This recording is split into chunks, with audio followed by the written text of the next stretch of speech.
Right, hello everyone. This is my first video, so bear with me. Quality will get a lot better.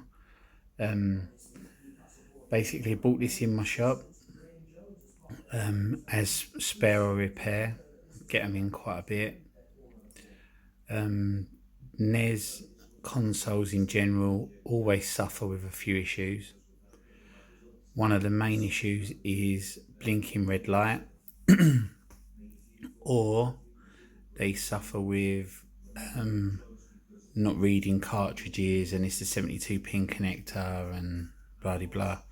So one of the things what fail, which a lot of people do for the multi-region side of it, is do the lockout chip, pin 4 lockout chip, break it like with some pliers or whatever you need to do, and because it fails, that then is unconnected, so it's not making a circuit, and then once you break it, the multi-region bit will be released, so then the lockout chip's not stopping region games playing, so then you can play your multi-region games.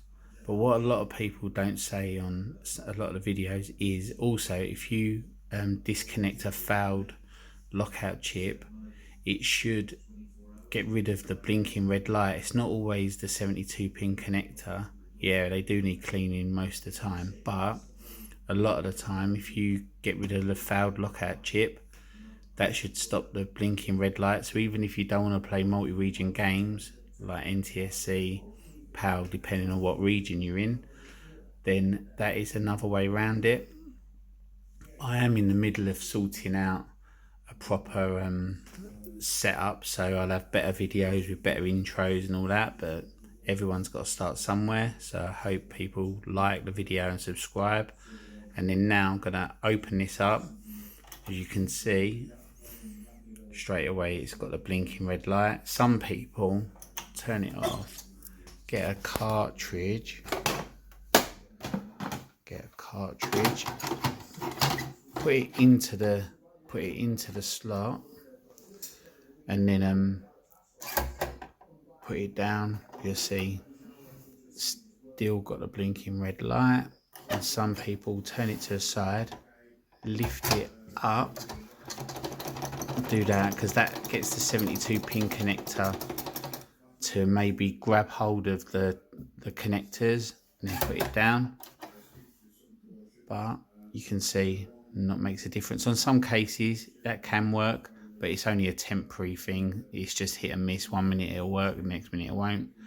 So that is the issue. So I am kind of doing this while holding the video, but like my phone, but I am sorting out like as you can see, proper little setup, but that's not all ready to go yet, so I'm sort of quite excited to get started. So I thought I'd do one on my phone just as a sort of starter video.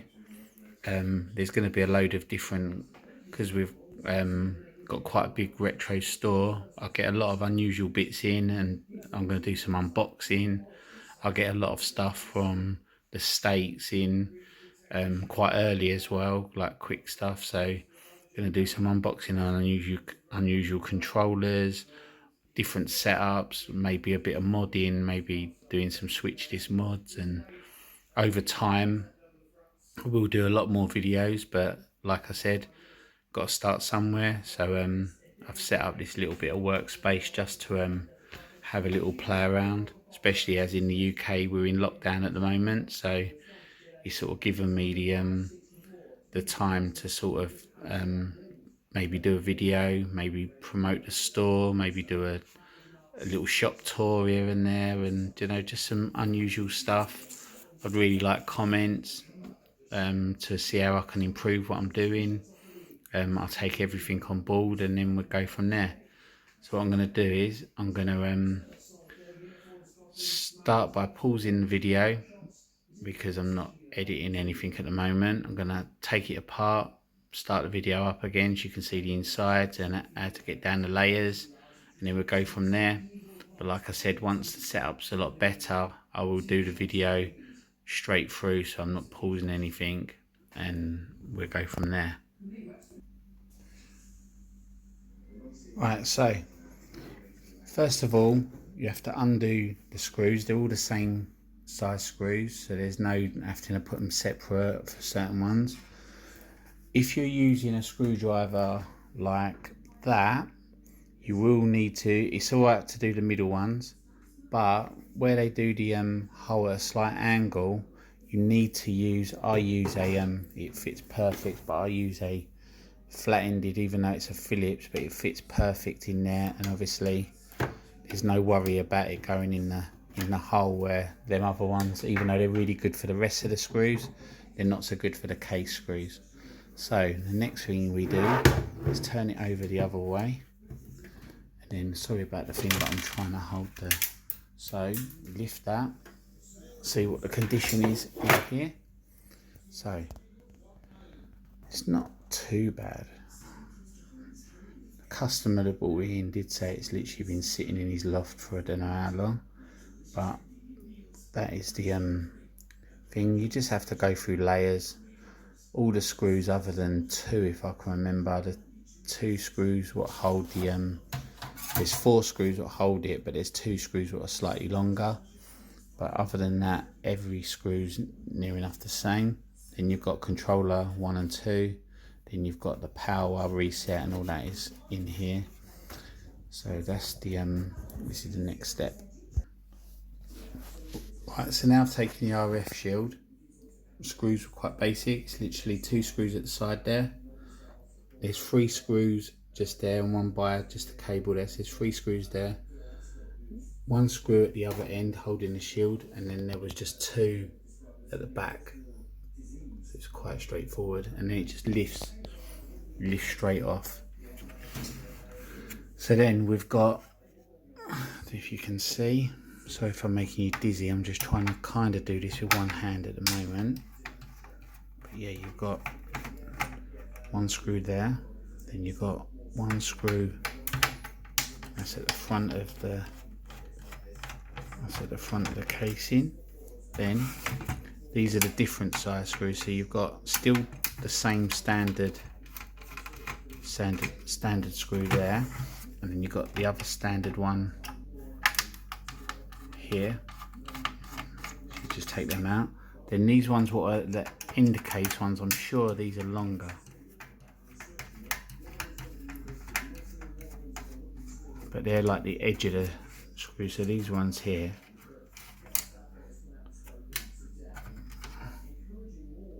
is it the other way around? No, it's, yeah, them ones. So it's the inner one either side. So it's this inner one here. So you keep them 2 separate, but all the rest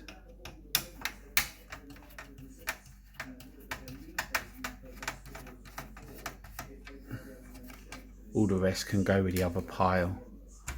So that's that bit. Right, so this bit, literally, you make sure it's on the up, so it's up. You just wiggle it, once the screws are right, you just wiggle it side to side and it comes out quite easily.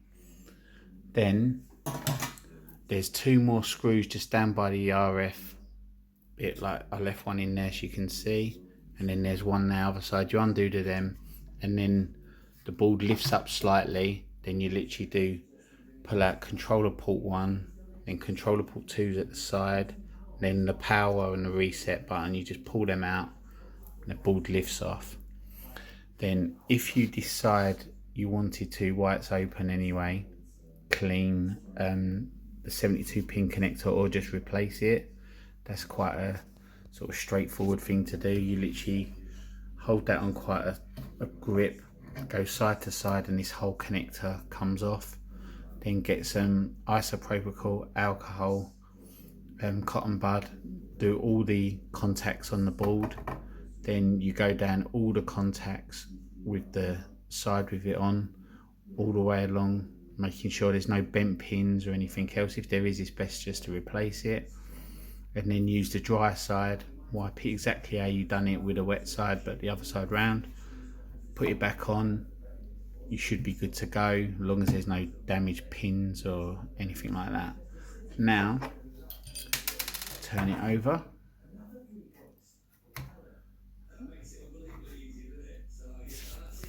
and you'll see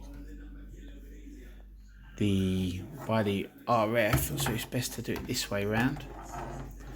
By the RF here, you've got this pin here. This is the lockout chip. Try and get it a bit clearer. That's it. So this is the lockout chip here. Then see you've got the little circle on the chip. Wherever that circle is, that's pin 1. So pin 1 is always where the circle is. So wherever you see the main chips, let's see the little circle there. So that would be pin 1. So it's the same with this one. So you go, so that there from the circle there. So the one on the left there is pin 1. So then you want to count down. So it'd be 2, 3, 4. So pin 4 is the one we want to disable. Then obviously if you was ever wanting to know any more chips on the other side, it always goes, so it'd be 5, 6, 7, 8, and then it'd be 9 across, 10, 11, 12, all the way up to the end. So that's how you count the chips. But in this case, we need just pin 4, which you can desolder the whole chip, bend it up. But on this particular one, because most of the chip is dead anyway, you're giving yourself a lot more work for the same result. So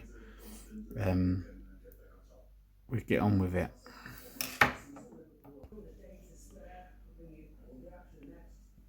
Right, so I was going to just cut it, but all I've done was desoldered it.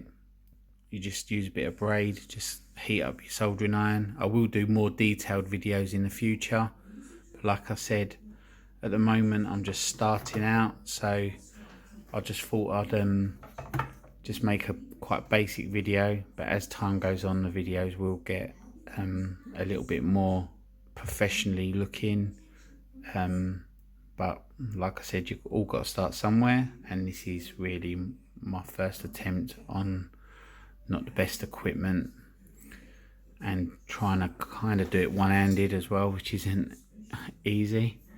But as you can see, pin 4 is off of the board. Some people like to go right near the board, but I don't like messing around with cutting and messing around too much into that, because you can rip any parts of the track, and you know, so I like to desolder it so it naturally comes away from the board. But you can literally cut it right at the top of the pin if you want to make it easier. Because there's some capacitors there, it's probably easier to get in and cut the chip away just so it's not making any connection. But they are very well known to fail, these chips, and this does make a difference. So I'm gonna put it all back together, which you just do in reverse, and then we'll go from there.